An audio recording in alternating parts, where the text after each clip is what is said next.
வணக்கம். உங்கள் Satish Arumugam. Group 2 result சம்மந்தமாக வீடியோ போடக்கூடாது இதுக்கு மேலே அப்படின்னு நினச்சேன். ஆனால் இவங்க பண்ணுறதெல்லாம் பார்த்தா ரொம்ப டென்ஷன் ஆகுது. ஆக்சுவலாக இப்போ பிரேக்கிங் நியூஸ் எது ரிசல்ட் வந்தாலே அது பிரேக்கிங் நியூஸ் இல்லை, அவ்வளோ ஓல்டு நியூஸ் எக்ஸ்பெக்ட் பண்ணது. இது ரிசல்ட் எப்போன்னு சொல்லுவாங்களாம், அதுவே பிரேக்கிங் நியூஸ் அப்படின்னு காலிலேருந்து ஓடிட்டு இருந்தது. இது எப்படி இருக்குது அப்படின்னா, அந்த 90s கிட்ஸுக்கெலாம் அந்த கல்யாணமே ஆனால் ஆகிடும் போல் இந்த குரூப் 2 ரிசல்ட்டுன்றது குதிரை கொம்புன்னு சொல்லுவாங்கள்ல, அந்த மாதிரி தெரியுது. கிட்டத்தட்ட அதுலேயும் 90s கிட்ஸ் டிஎன்பிஎஸ்சியை செலக்ட் பண்ணியிருந்தாங்க அப்படின்னா அவங்களுக்கு இரட்டை பேரிடர், ஜியோபார்ட்டி ஆர்டிகல் 20 சொல்லுவாங்கள்ல, ஒருத்தவங்களுக்கு ஒரு குற்றத்துக்கு 2 முறை தண்டனைன்ற மாதிரி டிஎன்பிஎஸ்சியை செலக்ட் பண்ண குற்றத்துக்கு 2 இல்லை, இன்னும் எண்ணி பார்த்தோம்னா நிறைய தண்டனைகளாக இருக்குது. கிட்டத்தட்ட சில ஆண்டுகள், அதாவது சில நாட்களோ மாதமோ கிடையாது, சில ஆண்டுகளாக ரிசல்ட்டுக்கு மட்டும் வெயிட்டிங். அதாவது ப்ரிப்பேர் பண்ண ஆரம்பித்தது அதுக்கு முன்னாடி 1 or 2 இயர்ஸ், இன்னும் சொல்ல போனால் சின்ன வயசுலேருந்தே படிக்கிறோம், அது வேறு விஷயம். இவ்வளோ கஷ்டப்பட்டு ஒரு இறுதி கட்டத்தை எட்டும்போது அதை ரொம்ப டிலே பண்ணி பார்த்தீங்க அப்படின்னா, ஒரு கொலை தண்டனை குற்றவாளி கூட மரண தண்டனை கொடுத்த குற்றவாளின்னு சொன்னவங்கள கூட கால தாமதம் ஆச்சு, கருணை மனு அப்படின்னு சொல்லி விடுதலையே பண்ணிட்டாங்க. அது மாதிரி டிஎன்பிசியில் எப்படி இருக்கணும் அப்படின்னா, லேட் ஆச்சு ரிசல்ட்டு, ரொம்ப லேட் ஆச்சுன்னா ஆல் பாஸ் போட்டு அவங்க மார்க் ரிசல்ட்டு ஏதோ ஒரு வேலை கட்டாயம் அப்படின்ற மாதிரி ஒரு சட்ட திருத்தம் வந்தால் நல்லாயிருக்கும்னு நினைக்கிறேன். அதுக்கு அதிகாரிகள் இல்லை அதுக்கு துறை சம்மந்தப்பட்டவங்களாம் அவங்க பொறுப்பாக்கி அவங்களுக்கு சார்ஜஸ் போடுறது இந்த மாதிரி இருந்தால் ஒரு வேளை இது விரைவில் ரிசல்ட் வருமா என்னன்னு தெரியல. வெள்ளம் இந்த மாதிரிலாம் சும்மா அது வெள்ளம் 1 நாளோ 2 நாளோ இல்லை 1 வாரம் கூட வச்சுப்போம், அதுக்கு முன்னாடியே வெளியிட வேண்டிய ரிசல்ட் இது.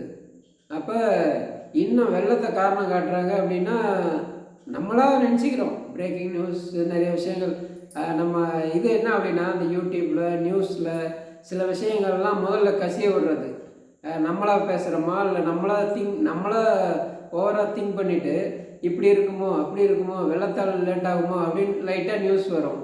அப்புறம் நம்ம மனசு சரி டிசம்பர் 15க்குள்ளே வராது, டிசம்பர் எண்டுக்கு போவோம், இல்லை ஜனவரி ஆகிடும் அப்படின்னு ஒரு நியூஸ் கசியும்.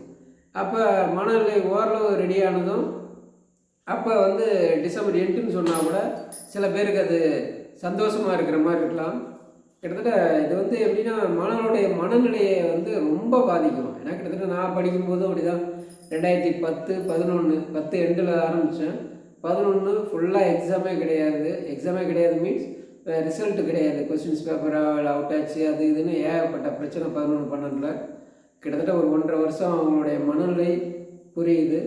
இதில் இன்னும் சொல்லப்போனால் பாஸ் ஆனவங்களுக்கு கூட ஒரு 6 மாதம் கழித்து ரிசல்ட் வந்தாலும் அவங்க லைஃப் ஓரளவு செட்டில்டு அப்படின்ற மாதிரி ஒரு ஃபீல் ஆகும். இதில் ஃபெயில் ஆகிறவங்களுடைய நிலைமை, இதை நம்பி இருந்தவங்களோட நிலைமை, அடுத்தது மீண்டு படித்து வரலாம் அப்படின்னு கூட தோணும். இந்த எக்ஸாமுக்கே 2 வருஷம் 3 வருஷம் ஆச்சுன்னா திரும்ப நடக்கிற எக்ஸாம் இன்னும் எத்தனை வருஷம் ஆகும்? அந்த மாதிரி விஷயங்கள்லாம் நினச்சி பார்க்கும்பொழுது ரொம்ப அது ஒரு மனநிலை பாதிக்கப்பட்ட அளவுக்கு ரொம்ப தள்ளிகிட்டு இருக்காங்க.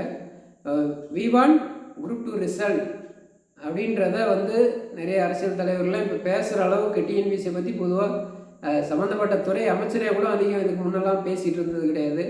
இப்போ அமைச்சர் பேசுகிறாங்க, எதிர்கட்சியில் இருக்கிற தலைவர்கள் பேசுகிறாங்க, நிறைய பேர் பேசியும் ரிசல்ட் வெளியிட முடியாத அதுன்னு அவ்வளோ பெரிய விஷயம்லாம் கிடையாது.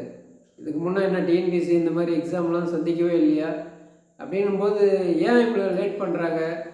அனைத்து தரப்பினரும் உங்கள் சைடு என்னென்ன ப்ரெஷர் கொடுக்க முடியுமோ, வி வாண்ட் குரூப் 2 ரிசல்ட் அப்படின்ட்டு டேக், ஃபேஸ்புக், சோஷியல் மீடியா எல்லா வகையிலையும் நம்ம எதிர்ப்பையோ இல்லை கவன ஈர்ப்பையோ பதிவு செய்யுங்க.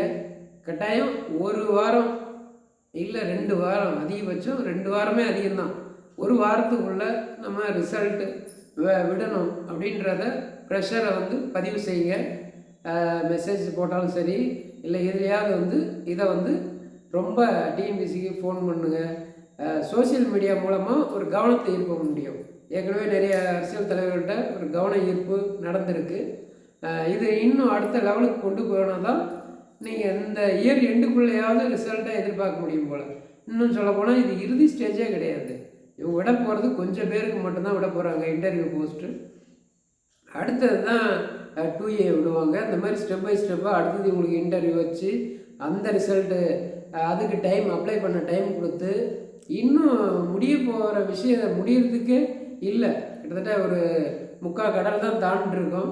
அதுக்கே இவ்வளோ டிலே ஆச்சுன்னா எப்போ இது அடுத்தடுத்த கட்டங்களை நோக்கி செல்லும் அப்படின்னும் பொழுது இதை வந்து அனைத்து தரப்பிலும் உங்களுடைய வலுவான ஆதரவை குரூப் 2 எழுதி இருந்தவங்க தான் இல்லை, குரூப் 4 படிக்கிறவங்களாக இருக்கலாம், குரூப் 1 படிக்கிறவங்களாக இருக்கலாம், இல்லை டிஎன்பிசி எக்ஸாம் படிக்கிறவங்க, இல்லை படிக்காதவங்க இந்த வீடியோ பார்த்தாங்க கூட உங்களுடைய எதிர்ப்பை வந்து பதிவு செய்யுங்க. அதாவது மாணவர்களுக்கான ஆதரவு உங்கள் குடும்பத்தை வந்து யாராவது இருக்கலாம், இல்லை நாளைக்கு உங்கள் பசங்களோ தம்பியோ அக்காவோ யாரோ படிக்கலாம். அதனால் அரசு வேலை எவ்வளோ முக்கியன்றது எல்லாருக்கும் தெரியும். வெற்றி நமதே, வேலை நமதே, நாளையும் நமதே.